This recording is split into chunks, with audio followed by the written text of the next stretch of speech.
Yeah, I'm so sorry. Did I say Tino was going second or Ewan? Me. I'm going second. Ewan. Okay. So on deck is going to be Tino. But keep it going right now for your next comedian. Y'all make it loud for Ewan. Ooh.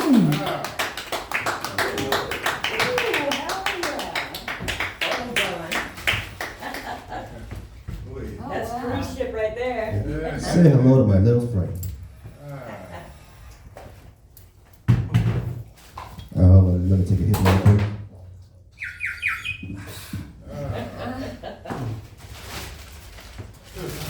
I don't know if you remember seeing this. It's kind of a cool thing. See, it's like, yeah, happy Halloween. Boo!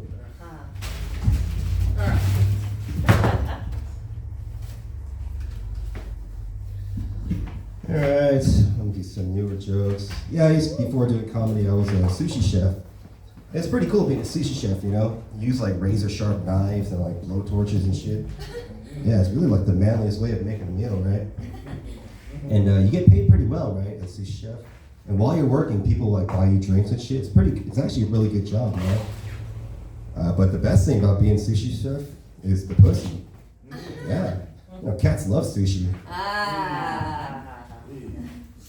Yeah, you know, most people don't understand sushi, right? They're like, oh, it's just a bunch of bullshit, right? But really, it is something, right? Like, what it does, it trips out your brain, you know? Like, I call it the sushi face, right? Like, you can see it, like, in people, like, they'll start eating and then they'll look normal, but then right when they take that first bite, their face just kind of goes like, you know? And then, like, they'll, like, snap out of it, right? It's like the sushi face, right? That's what I call it. And then, also, like, all sushi restaurants serve alcohol, right? Because all alcohol goes great with sushi, right? Beer, you know, whiskey, wine, anything. And so all these customers, they start out with sushi face, and they all end up shit face. Yeah, one good thing about sushi restaurants is like, it's kind of expensive, right? And so the people there, they're all there to like celebrate something, you know, like a birthday or like a, you know, anniversary or something, or like a first date, right? And usually if it's a first date, it's always like an older man and a younger woman, right? And then it always goes either one or two ways. It's either the older man, and he's talking about how much money he has, and like how, you know, important he is, right? And then the younger woman will always talk about like how she can help him in his life or whatever. Or it'll be an older man and he's taking his adult daughter out to dinner, right? And those conversations are always the same, right? Like she'll be talking about her future, and then he'll like chime in with advice here and there, right? And if she's single, he'll always like point to me and be like, eh? Yeah, like dads, they fucking love me and shit. And I don't know why, you know, even when I was in the army, like I have like sergeants like trying to hook me up with their daughters and shit. And like to this day, like if a dad notices me like checking out his daughter, what he'll do is like he'll make eye contact with me, right? And then he'll look at his daughter, and then he'll look back at me and go, right, that's it, right? Like he's giving me his blessing to court his daughter, right? I mean, it's either that or he wants to fuck me. Yeah, either or, I'm not gonna spend another year alone. Yeah, you know, it wasn't hard for me to be a sushi chef because I was already a good cook, right? Because like, you know, I grew up basically raising myself, right? And like cooking my own meals and shit. And especially breakfast. Yeah, that's like my specialty, right? Like if you have a waffle maker in your house, oh, it's game over. Yeah, I'll be in your house, you'd be like, I surrender! You know, you'd be like, Ewan, stop making these delicious waffles. I'm like, oh, you're done already? This one has Nutella and marshmallow cream in it. You're gonna be like, no! I'm like, here's a lemon waffle. You know? I'll give you a waffle orgasm. And you'd be at that breakfast table, it's squirting all over the place. And I'm talking about syrup. Yeah, my ex-wife, she was a horrible cook, you know? Not only was she a bad cook, like, she was just really bad at everything. Like, I put her in charge of her business and stuff, and she ran that business just like carrots, you know what I mean? Like, straight into the ground and shit. Yeah, the only good thing about my wife I could say was the sex. Yeah, like she really put out. So my neighbor keeps telling me. Yeah, why did Alexander the Great cut the legs off his enemies? Why? To defeat them. Where's the best place in LA to get a blowjob? Where? Downtown.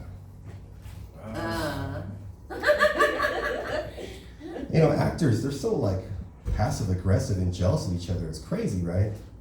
Yeah, they'll be like, hey, break a leg. Please, God.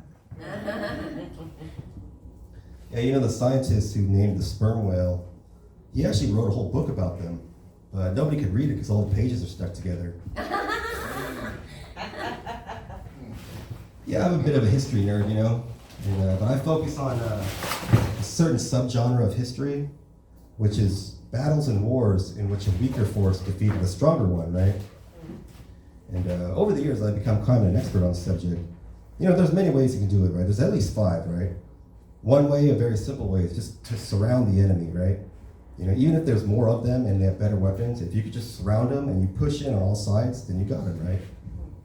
Another way is like the Battle of Marathon, Carhae, those are perfect examples. And another way is just to run away from the enemy, right? Just run away, run away. And once they get tired of chasing you, you turn around, you hit them as hard as you can at their weakest point, and then you run away again, right? Just run away, run away. And when they get tired of chasing you, same thing, you turn around, you hit them as hard as you can at their weakest point, right? George Washington did that, you know, and so did the Viet Cong. But the thing is, none of these things are guaranteed, though. The only one tactic that will always guarantee that a weaker force will always overcome a stronger one is through marriage. Yeah, I'm starting to get older, you know. I could tell because I'm starting to think about how I'd like to die. And I know exactly how I'd like to die, you know, while having sex. And it'd be great, right? I'll leave this world with a smile and a heart on. It might be hard closing that casket. Yeah, but I want everyone at my wedding or at my funeral to know that I lived life to the fullest and I went out with a bang. Yeah, I've been having these gay dreams lately. So it's always the same. It's like me and this other guy, we're playing pickleball. It's so gay. And you know, in the 1960s, Dallas was like this ultra modern city. Yeah, when JFK was there, it totally blew his mind. Ooh. All right, let me tell us a story. I got some time to chew up, so I'll deal with this story. All right, here's a joke. All right, here's the Special Forces guys, right? And they're recruiting for Special Forces. And so out over the week, right, it's like 100 people, and then down they whittle it down to the last 3, right? They're like, all right, there's the last test. In this next room, there's a table, and sitting on the table is a gun, right? And next to the table, sitting on the chair is your wife. Right, go in there, pick up the gun, shoot her in the head, you're in, right? So the first guy, he goes in there, he's only been married for like, you know, a couple weeks. So he comes right out, right? He's like, no, I can't do this, right? He hands him the gun, he's like, I'm sorry. And then the second guy, he's in there, he's been married for about 5 years, right? So he's in there for about 5 minutes, and then he comes back out with the gun, you know, and he answers, I'm sorry, I can't do this. Third guy's in there, he's been married for about 15 years, right? Right away, they hear all this scuffling noise, you know? And then he comes back all disheveled, and they're like, what happened? Like, some asshole took the bullets out of the fucking gun and choked that bitch to death.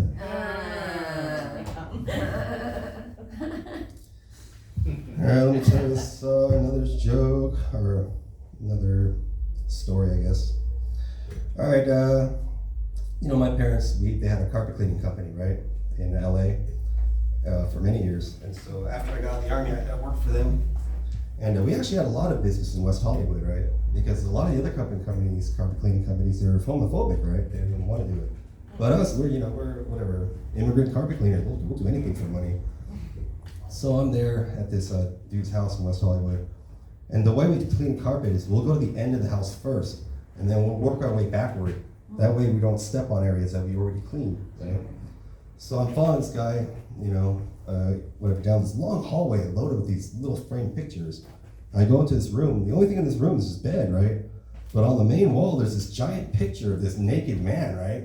He's sitting like this, right? All hanging out. And on the other wall, there's another poster with 2 naked men, right? One of them's holding the other's dick, right? So like, right? So I'm like, okay, going out to the hotel, nothing to see here, right? It's cleaning, you know?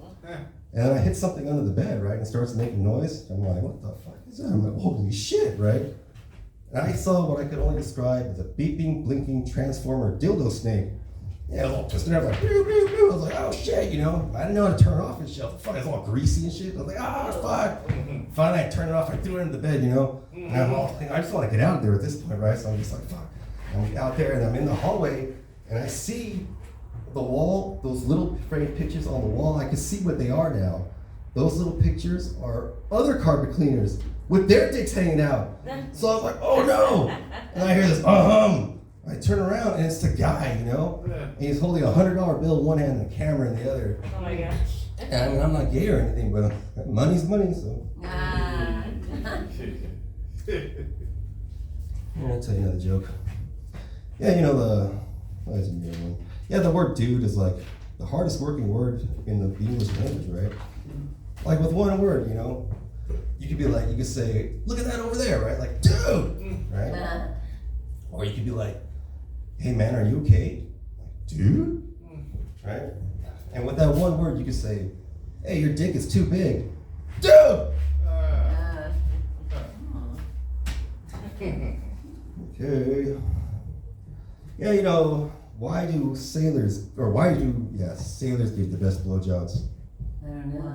Because the captain always goes down with the ship. Ah. Yeah, you know, the more I learn about space, the more I wish I didn't know anything about fucking space, right? Yeah, I was watching a show the other day about Jupiter, and they're saying that, you know, if anything happens to Jupiter, we're fucking screwed, right? They're saying one day Jupiter will move closer to the sun. And when that happens, it'll either just shoot us out into space, or we'll collide with another planet, or we'll be thrown into the fucking sun, right? I'm like, what the fuck? Like, how is this helping my life at all? You know, how is this helping? Like, I can't affect the path of Jupiter and shit. All it's doing is just stressing me out a little more. It's just another white hair on my ass and shit.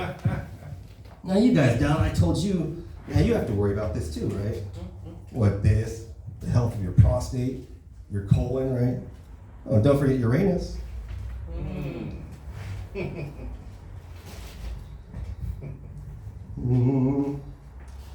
Yeah, you ever played doctor when you were a little kid? Yes. Yeah, when I was in kindergarten, I was playing doctor with one of my classmates.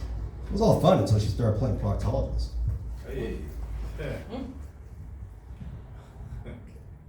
Yeah, I think buying flowers for whatever is like the manliest thing and also the gayest thing you could ever do, you know? And when you're walking out of a flower store with you know, holding a bouquet of roses or whatever, you're not sure whether to feel like Liberace or Casanova. Yeah, I'm a bit of a CPR expert, right? Because, you know, in the Army, in base training, we took CPR, right? But then I was a combat lifesaver, which then I had to take CPR again. That's like a junior medic. And then I was also a lifeguard, right? So I take CPR again. And then after the Army, I was a after-school playground supervisor, right? And during that, you had to take CPR 3 times a year, right? So I was there for about 4 years. So I've taken that CPR course like 20 fucking times and shit. I'm like an expert at CPR. And like even to this day, like if some homeless dude standing next to me has a heart attack, that motherfucker's gonna die because I ain't putting my mouth on that motherfucker. Which one was the smartest of the dinosaurs? The Saurus. Why do people like bananas so much? Because they're appealing. Yeah, you know, they say California is now #1 in road rage in the whole country. And finally, all my hard work's paying off. You know, taking a piss when you have a hard on is really difficult, right? Like if you're outside, it doesn't matter. But when you're in the bathroom aiming at a target as small as a toilet, it's like playing skee-ball with your dick. Yeah, my dog, she's so cute, you know. She's so cute when other dogs see her, they go, oh my gosh, that dog is so cute. And then they go, oh my gosh, I could talk. Alright, let me tell you another story. Alright, there's this billionaire, right? And he's throwing his party, right? It's like his 50th birthday. But he wants to do something special, right? So he gets like a bunch of like piranhas and crocodiles and shit, and he throws them in the swimming pool. And then during his party, he's like, okay, let me get your attention, everyone, you know? He's like, you see this swimming pool full of deadly animals, right? So anyone willing to swim across it, you know, I'll give him my house, you know, it's a big mansion, right? So I'll give him all my cars, or I'll give him one night with my beautiful wife, right? And so everyone's kind of looking around like, you know, I'm like, I ain't gonna do it, right? And all of a sudden they hear this splash, you know? And everyone looks, and sure enough, there's this dude, and he's swimming right down the middle of the pool, right? And all the animals are trying to bite him, but he's so fast that he just kind of gets in front of them. And right when they're about to swarm, he just pops out on the other end, right? And the billionaire runs over to him like, oh my God, that was fucking incredible, you know? I didn't think anyone was actually gonna do it. He's like, yeah, he's like, he's like, man, my word. He's like, well, you want my house? You want my house, right? And the guy's like looking around, he's like, no, man, no, I don't want your house. He's like, oh, you want my cars, right? And he's like, no, I don't want your cars. It's like, oh, I know, you want my wife, right? Come here, honey, right? He's like, no, man, I don't want your wife. He's like, what the fuck do you want? I want to find that motherfucker who pushed me in. Yeah, you know, they have all these billboards all over town about this blind mountain climber that climbed to the top of Mount Everest. And it's pretty inspirational, you know? But then I was thinking, well, how did he know he's on top of Mount Everest? You know, for all he knows, he could have been on top of Mount Whitney, just like right over there. And I was thinking, like, that's actually a pretty good business idea.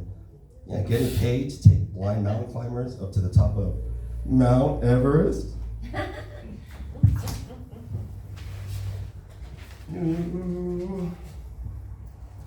What did the Australian chess player say to the waiter? Checkmate. Uh-huh. Yeah, you know, if you don't know how to use chopsticks, you should probably learn, right? Because for Asian people, like when we see you fumbling around with your chopsticks, we lose like all respect for you guys. Yeah. We're like, so you don't know how to eat? Let's just be friends then. Why didn't the oyster share his food? Why? He's shellfish. And you know, whenever a guy brags about how big his dick is, it's usually the opposite, right? It's usually really small shit. I was talking to this guy the other day, he was like, oh yeah, man, my dick's so big, I'm hung like a horse. I'm like, not like a seahorse.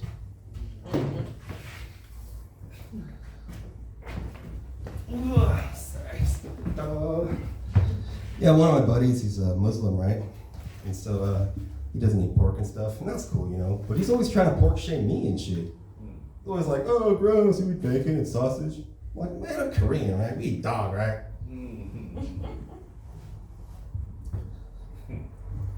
Yeah, you know, I was talking to this Persian dude the other day. He told me he was Persian. I was like, you're Persian? From Persia? He was like, yeah, where are you from? It's like, the Han Dynasty, I guess? There's the one last joke. Yeah, you know, I was watching this Bigfoot documentary, and it kind of struck me as how dedicated these Bigfoot hunters were. You know, they're so devoted for something that might not even be real. Like comedians in their careers. My name's Iwan, I'm out here, thank you. Yeah.